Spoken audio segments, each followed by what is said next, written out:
Les élections indirectes, on en parle. Au niveau de la ville de Kinshasa, au niveau des sénateurs, nous allons analyser ces thématiques avec Dou Jésus. Le jeudi passé, il nous a manqué. Alors, nous vous l'avions annoncé, mais fort malheureusement, beaucoup d'embouteillages, surtout que pour accéder à la ville, c'est une très longue procédure, beaucoup de bouchons. Mais aujourd'hui, c'est fait violence, il est là. Dou Jésus, bienvenue. Merci. Malgré les bouchons, les embouteillages.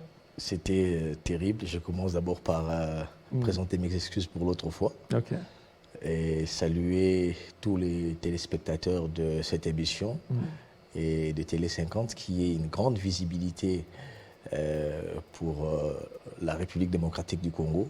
Si vous voulez tout savoir sur ce qui se passe en RDC en étant absent au pays, je crois que la bonne température, la bonne jauge pour avoir une idée de ce qui se passe en RDC, c'est suivre Télé 50.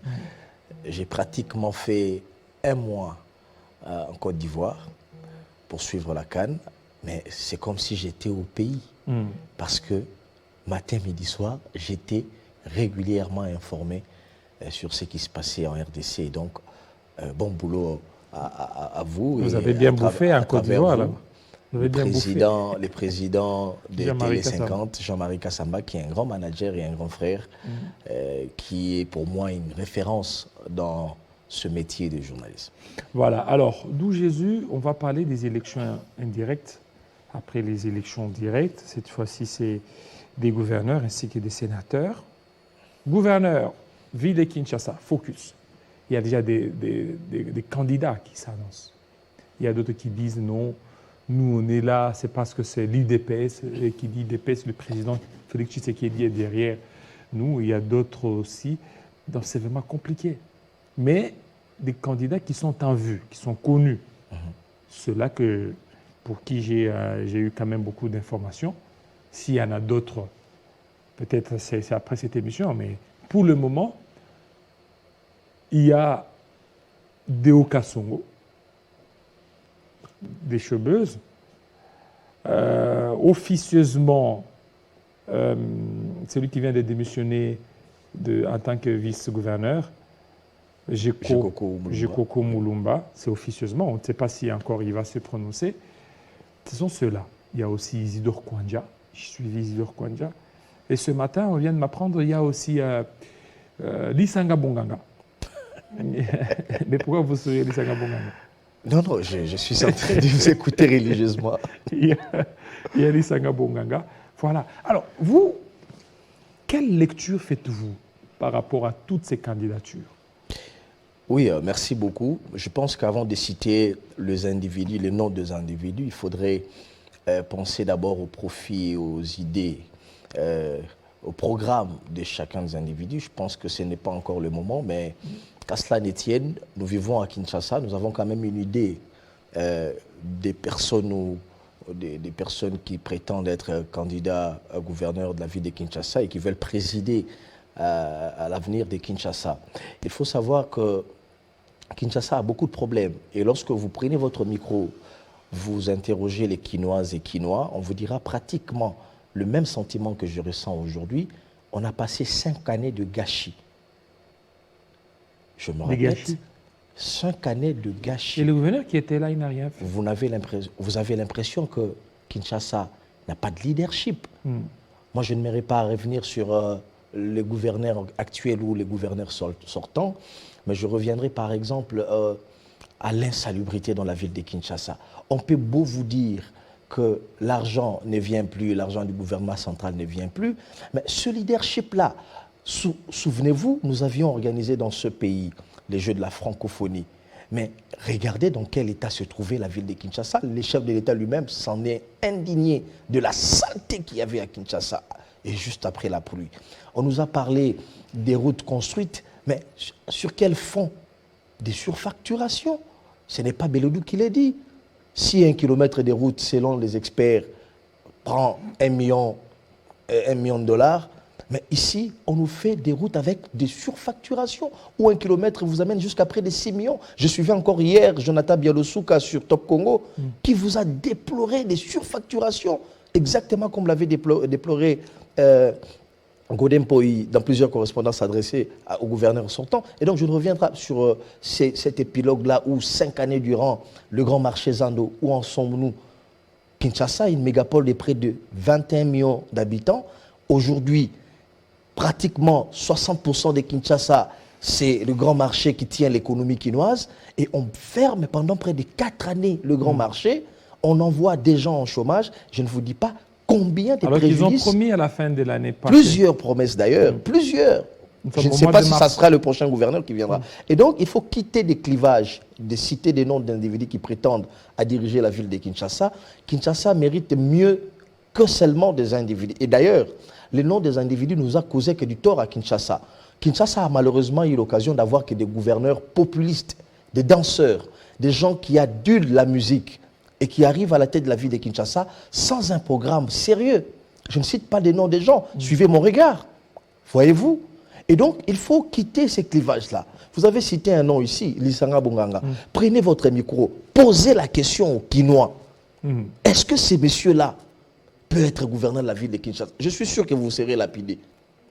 Et donc, si nous quittons les clivages des noms, nous revenons maintenant sur le profil des gens. Je pense que Kinshasa a besoin d'un manager.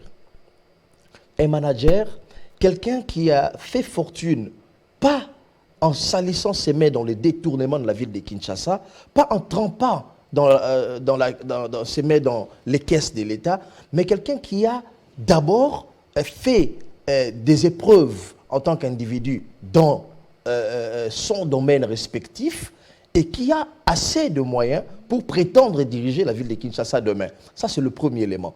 Le deuxième élément, c'est un leader, un manager, quelqu'un qui a un programme et une vision pour la ville de Kinshasa. Ceci dit, c'est quelqu'un qui peut nous dire exactement, voici dans 2 ans ce que nous allons faire de Kinshasa et comment nous allons le faire et avec quels moyens. Parce qu'on a connu dans ce pays un programme Kinshasa Bopeto qui n'a pas de chronogramme, qui n'a pas de budget, qui n'a pas de taux d'exécution. Pouvez-vous nous dire aujourd'hui à quel taux d'exécution est Kinbopeto aujourd'hui? Ça risque d'être un slogan creux et vaste parce que les Kinois n'ont pas une idée. Et je pense que sur ce profil-là, que nous pouvons maintenant voir s'il appartient à quelle famille politique, s'il appartient à quel, etc. Ça, ce ne sont que des détails. Et à ce stade de choses, j'ai vu parmi les candidats un candidat UDPS Diabanza, j'ai vu un candidat Jekoko Moulumba, vous l'avez cité, j'ai vu Deo Kasongo, j'ai vu on a même parlé de Vidier Chibanga, etc. Mais moi, allons-y. Moi, je pense que le candidat idéal... que nous soutenions, voilà, les noms des gens, ceux-là qu'on connaît. Donc, ne nous en tenez pas à rigueur si on n'a pas cité peut-être votre nom. Ce sont les noms dont on maîtrise. On commence. Lisanga Bonga, vous avez dit que c'est celui-là. Là, on ne prend pas les Congolais au sérieux. On ne prend pas le Congolais au sérieux. Vidier Chibanga. Je pense que moi, personnellement, parce que je ne vais pas vous faire perdre votre temps, je pense que le candidat idéal, pour moi, sur les noms que vous citez, c'est M. Deo Kasongo. Comment ça? Il a été candidat en 2018. Je le suivis de très loin. Je suivais ce qu'il avait comme étoffe pour proposer à la ville de Kinshasa. C'est quelqu'un qui veut réinventer Kinshasa. Qu'est-ce qu'il a fait? Parce qu'il a fait showbuzz. Il n'a jamais, il n'a jamais géré, je crois, une entité territoriale. Il n'a jamais géré Kinshasa, contrairement aux autres. Mais c'est quelqu'un qui, on le connaît grâce à son esprit managérial. C'est quelqu'un d'abord qui a fait des grands événements dans ce pays, parce qu'il évolue dans le secteur de l'événementiel. Il est responsable d'une grande agence d'Ivo. Et c'est quelqu'un qui, à travers ce qu'il fait, a beaucoup plus contribuer dans son secteur au développement tant soit peu pour l'avancement de la ville de Kinshasa. Je vous parle par exemple de la réhabilitation du stade Tata Raphaël. Est-ce que vous savez que ce monsieur a porté comme un collier un grand projet de faire de ce site non seulement un endroit athlétique, mais aussi touristique et un musée, une sorte de musée pour la boxe, parce que cela... Tata Raphaël, il a fait ça comment? À travers une réhabilitation. Parce que c'était un projet du gouvernement de la République, dont il présidait pour la réhabilitation de cet espace Tata Raphaël. Malheureusement, il n'a reçu aucun franc. Il a même habité en tant que qui? En tant que structure, Divo. Divo, ok. Structure, pas en tant qu'individu. Parce qu'il avait un projet, et d'ailleurs ce projet-là, il continue à les caresser, de faire de cet endroit qui a connu le premier match de boxe international, Ali et Foreman, ici à Kinshasa, on en parle jusqu'aujourd'hui, et cet endroit est passé dans les oubliettes. Il a voulu ressusciter cet endroit et en faire un lieu touristique. Et il a vu justement ces projets, il fallait que le gouvernement congolais mette des moyens. Malheureusement, le gouvernement congolais n'a pas mis de moyens conséquents. Et lui a puisé dans ses propres ressources pour commencer ces projets. Il a commencé ces projets, il a injecté beaucoup d'argent. Et malheureusement, ces projets n'ont pas abouti parce que le financement n'a pas suivi. Et jusqu'aujourd'hui, le gouvernement congolais lui donne de l'argent. Vous voyez des gens qui pensent, qui croient au projet et qui investissent des moyens personnels. Je ne vous citerai pas d'autres. Mais ce basement politique, n'oublie pas que c'est aussi un poste purement politique. Il faut avoir un parti politique qui a pignon sur rue. Il peut être là, tel que vous vantez, mais quel parti politique va le soutenir? Oui, justement, en posant cette question, moi, j'aimerais revenir un peu à une sorte de polémique. Hein. Il y a des gens, sûrement c'est des détracteurs, qui disaient de lui qu'il est du PPRD, alors qu'il n'avait jamais été du PPRD, mais il a eu des relations justement professionnelles avec l'ex-première dame que je salue avec beaucoup de respect, Maman Olive Lembe, à un moment donné, parce que lui, Deoka Songo, avec son agence Divo, donne ses services aux plus offrants. Et justement, c'est dans ce cadre des collaborations qu'il organisait régulièrement les activités festives de l'ex-première dame, et il le faisait tellement bien. Autant qu'il a organisé plusieurs activités au niveau du PPRD, parce que l'agence Divo, s'il faudrait citer deux ou trois grandes agences au Congo, et on ne manquera pas de citer cette agence conseil en événementiel. Et voilà, c'est à ce titre qu'il a organisé certaines activités pour le PPRD et qui a été rémunéré à ce stade-là. Mais cela n'a pas fait de lui un cadre du PPRD, voyez-vous. Et donc, ça, c'est le premier élément, le mensonge qu'on a voulu débuter. Et des deux, Deoka Songo, c'est quelqu'un qui a aujourd'hui des assises politiques auprès de l'UDPS, simplement parce que son père, qui était un grand combattant du parti UDPS, et je dirais même le frère d'armes de feu Étienne Tshisekedi, a évolué dans ces milieux-là, dans ces secteurs-là. Et aujourd'hui, à l'unanimité, lorsque vous regardez le parti présidentiel, l'UDPS, c'est quelqu'un qui est porté par ce parti. C'est quelqu'un qui a présenté ses idées forces pour la ville de Kinshasa, pour la réinvention des villes de Kinshasa, et il est porté, il suffit de voir les communications de responsables du parti UDPS. Et donc, mais lui-même, est-ce qu'il est de l'UDPS? C'est quelqu'un qui a des assises au niveau de l'UDPS. Des assises, mais moi, c'est que moi, comme les autres qui... Moi, j'aimerais qu'on quitte des clivages politiques, des clivages partis politiques. Mais vous n'allez pas vous en départir de ces clivages-là parce que... Mais je vous ai dit, moi je vous ai répondu ici, c'est quelqu'un qui est en odeur de sainteté avec la famille politique du président de la République, UDPS. Et d'ailleurs, je m'en vais, je fais foi aux déclarations suivies tout récemment, et au niveau de la base du parti UDPS, et au niveau des cadres de l'UDPS. Et donc c'est quelqu'un qui est porté par ce parti-là. Ça, il n'y a pas de débat, parce que je vois des gens s'agiter de gauche à droite. Et donc ce n'est pas quelqu'un qu'on ignore du parti, c'est quelqu'un qui a des assises au niveau du parti. Et moi, je ne reviens pas sur les déclarations de membres de ce parti présidentiel en soutien à sa candidature. C'est pareil aussi pour ce que je disais tout à l'heure là, il faut se départir des clivages politiques. Ce qui a tué ce pays pendant longtemps, c'est justement cela. À Outiwapi, à Zaïkolonine, à Salakanine. Et nous, les journalistes, on a cette responsabilité-là. Il faut voir l'étoffe des gens et le programme qu'ils ont pour la ville de Kinshasa.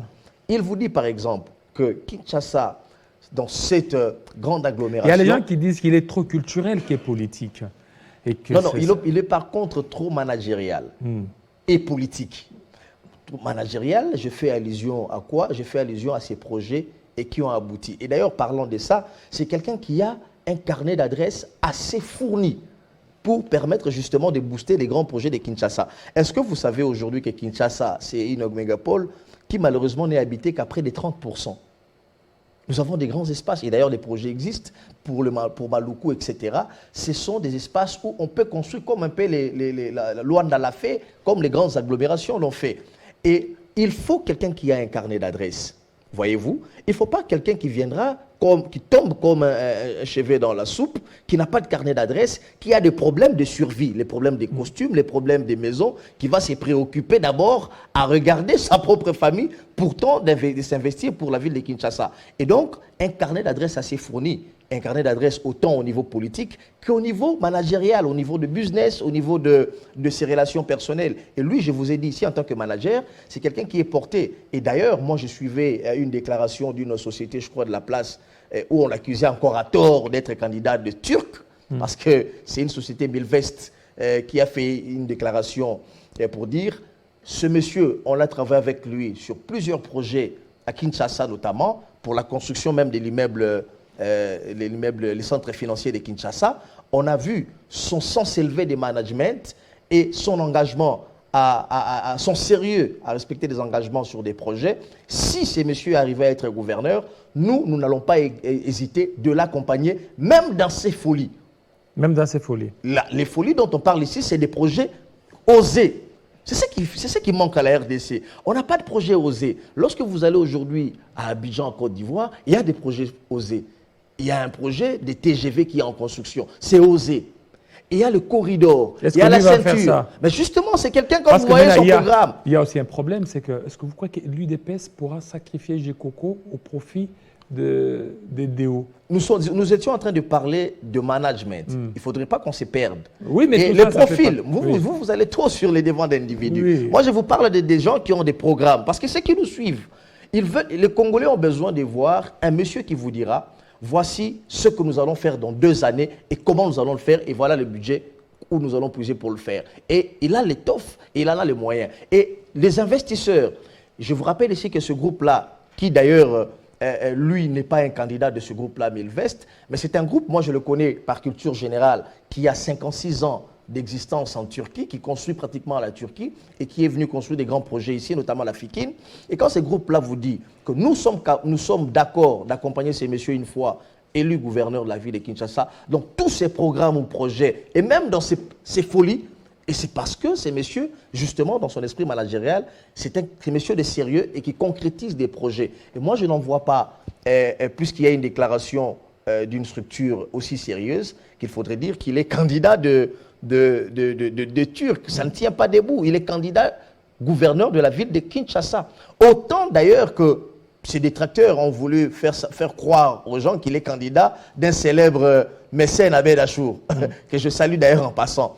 Mon Dieu, comment un gouverneur de la ville de Kinshasa, à ce stade des choses, va être candidat ou marionnette d'un célèbre homme d'affaires congolais. Donc ça ne tient pas debout, ce sont des éléments qui ne tiennent pas debout. C'est quelqu'un de très effacé, mais de très efficace, qui n'aime pas parler de ce qu'il a en termes de biens ou en termes de moyens, mais ceux qui sont proches de lui, ceux qui collaborent avec lui, savent que dans son humilité se cache un grand monsieur et qui est puissant pour justement apporter des idées forces pour le développement de Kinshasa. Voilà, pour le développement de Kinshasa, il y a Arsène Boumba qui nous suit à partir de Kasaï central.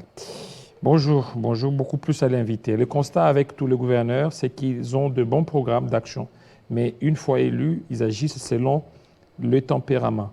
Qui de ceux qui ont dirigé Kin n'avait pas eu de programme ambitieux? Espérons que Déo fasse mieux que ses prédécesseurs, si la chance lui sourit. Arsène Boumba, analyste à partir du Kasaï central. J'apprécie la pertinence de ce compatriote, je ne le connais pas, mais je vois que c'est un intellectuel de haute facture, que je salue d'ailleurs en passant. Effectivement, il faut faire la part des choses entre les idées ou les projets simplement ambitieux et les profils d'individus qui portent ce projet.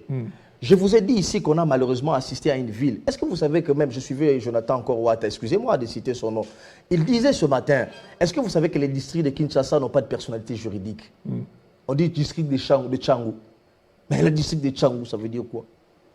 Il n'y a pas de personnalité juridique. Il n'y a pas de personnalité juridique. Les districts de Funa.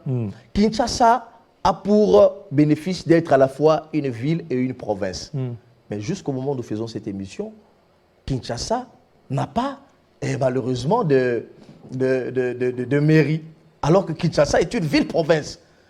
Et donc, il y a oui, des mais choses, parce qu'il n'y a pas de maire, non? Mais non, justement, c'est là où je dis. C'est-à-dire, il faut repenser Kinshasa. Kinshasa n'est habité qu'à près de 35%.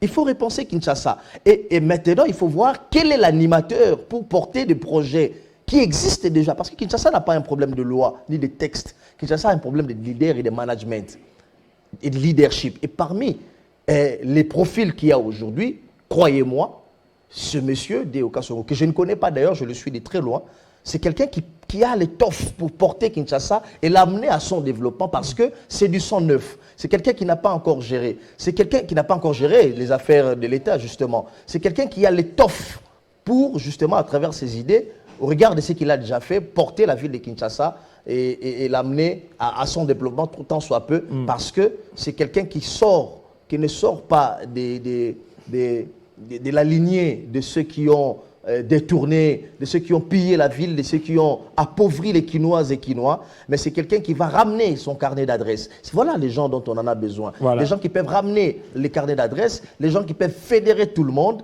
les gens qui peuvent accompagner le chef de l'État, Félix-Antoine Tshisekedi Tshilombo, dans cet élan de développement à Kinshasa pour justement sortir Kinshasa de Kuluna, phénomène Kuluna, avec un programme précis.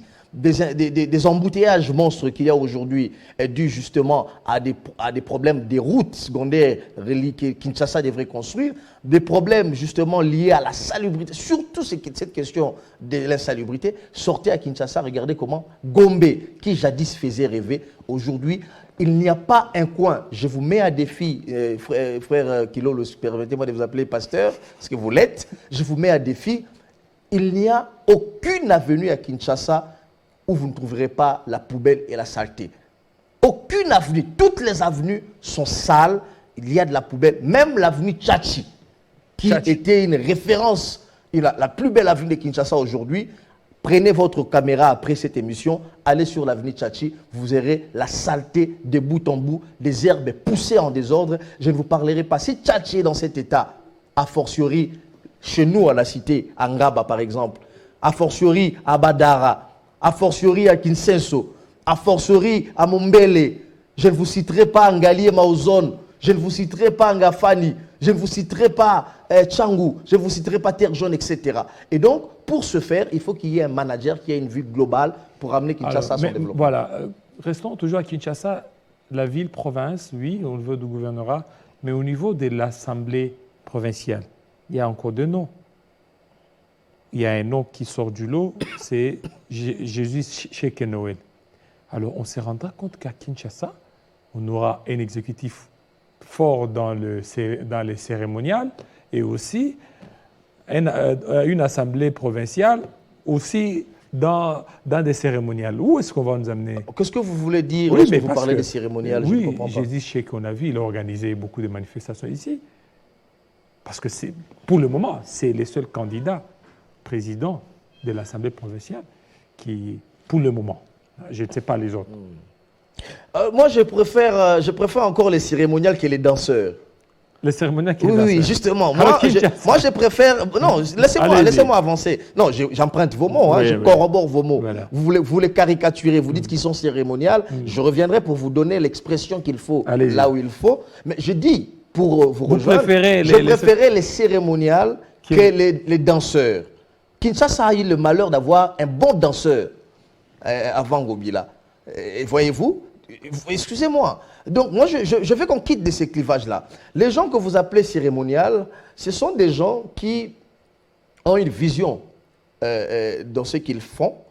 Je ne pense pas qu'organiser un événement à Kinshasa où vous avez pratiquement 3 millions, 4 millions de gens venir, vous implantez une structure imposant, la plus grande d'ailleurs en Afrique à cette époque-là, et vous invitez le souverain pontife à Kinshasa, et dans un événement de près de 3 000, 4 000 personnes, pas de morts, pas de blessés, tout le monde rentre chez lui et l'humanité est contente. Je ne pense pas que ces messieurs, c'est quelqu'un à ne pas prendre au sérieux.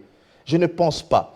Et ce que vous appelez cérémonial, moi je vois un manager, je vois un CEO d'une entreprise, c'est une entreprise qui existe, et je crois Proxy, et je vois un élu national, un élu provincial de Lingouala. Je vois également quelqu'un qui a été tout récemment consulté par le Parlement français. Pourquoi serait-il consulté par le Parlement français pour parler de Kinshasa? C'était une sorte de think tank où il a été invité au Parlement français pour parler de la ville de Kinshasa, de comment désengorger Kinshasa, des mœurs de Kinshasa, de l'avenir de Kinshasa. Sur plusieurs Congolais qu'il y a à Kinshasa et Kinois, pourquoi seulement on a jeté les dévolus sur Jésus Noël Cheke?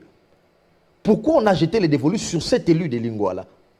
C'est parce que, justement, il a une vision pour Kinshasa, notamment son ouvrage. Je vais vous inviter d'ailleurs, je vais vous donner une copie de cet ouvrage-là, parce que moi, j'ai eu l'occasion d'acheter ces ouvrages-là. Il a écrit un ouvrage, le PDDIK, pour la ville de Kinshasa. Un programme de développement pour la ville de Kinshasa. Et donc, dans cet ouvrage-là, qui d'ailleurs peut être mué en plusieurs projets de loi, quand vous regardez les contenus, c'est quelqu'un qui connaît Kinshasa de fond en comble. Lui. De fond à travers cet ouvrage. C'est pourquoi je dis, il faut lire les contenus. Jésus Noël, pourquoi il a le profit de porter l'APK? Et j'exhorterai d'ailleurs aux députés provinciaux. J'ai beaucoup de respect pour les députés provinciaux de cette législature parce qu'il y a du sang neuf. Ce sont des gens qui ont des références pour la plupart. Pour la plupart des gens qui ont des références professionnelles, bien évidemment, voyez-vous. Et donc, j'exhorterai les députés provinciaux à jeter du dévolu sur M. Jésus Noël Cheke. Pourquoi jeter du dévolu sur lui? C'est quelqu'un qui a une ambition précise pour l'Assemblée provinciale de Kinshasa, par ricochet, la ville de Kinshasa. Le développement de Kinshasa, à travers son ouvrage, le PDDIK. Et donc, il faut maintenant que nous misons sur le programme des gens, les idées forces des gens. Et dans le cas d'espèce, on n'a pas besoin des politiques qui viendront engager un bras de fer au niveau de l'exécutif pendant près de 5 années. Parce que ce sont des politiques, mais ce sont des gens aussi qui sont motivés par l'envie de sortir Kinshasa du gouffre. 20 millions d'habitants aujourd'hui, les statistiques nous amènent à près de 30 millions d'habitants. Mais dans 20 millions d'habitants, à Kinshasa justement, à Kinshasa, nous avons des problèmes, quelques problèmes de route par exemple.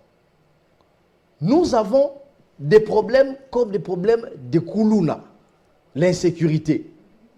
Nous avons des problèmes comme les problèmes des marchés à Kinshasa. Nous avons des problèmes sur l'encadrement des jeunes. Et sur les 20 millions d'habitants, nous avons à peu près 15 ou 10 millions de jeunes. Mais figurez-vous, il n'y a pas d'école des métiers. Nous n'avons qu'une école des métiers, l'INPP, à Kinshasa. Voyez-vous, comment contenir tous ces jeunes-là et les orienter, les encadrer? Et dans cet ouvrage-là, tous les éléments y sont repris. Et je pense que M. Jésus Noël Cheke, c'est quelqu'un qui peut faire quelque chose pour la ville de Kinshasa, qu'il porte d'ailleurs comme un collier et dont il a une vue globale. Alors, pour terminer, il y a un peu d'urififi au niveau de l'Assemblée, en fait, au niveau du Sénat. Au niveau du Sénat, Bahati Lukwebo est accusé de celui-là qui veut se maintenir alors qu'il a déjà quitté. Alors que le deuxième vice-président du Sénat, c'est lui qui devrait certainement peut-être occuper les fonctions, mais jusque-là, il dit de Bahati Lukwebo comme un monsieur qui ne respecte pas les prescrits du règlement intérieur. Bon, moi je ne pense pas que... Moi je ne sais pas si vous avez eu l'occasion de voir ne fût-ce que Sangouma, le sénateur Sangouma. Vous l'avez déjà vu comme ça? Bon, je connais juste les noms. C'est quelqu'un de calme. Il semblerait même que c'est un pasteur. Je ne sais pas. Il semblerait même que c'est un pasteur. Mais moi, quand je vois les agitations, je vois que... Il est manipulé. Je vois qu'au fond de lui, ce n'est pas lui. C'est qui? C'est des forces obscures qui sont autour de lui. En tout cas, si vous connaissez l'individu, vous allez regarder. C'est comme Kilolo. Je vois Kilolo s'agiter. Je dis, mais moi, je connais Kilolo.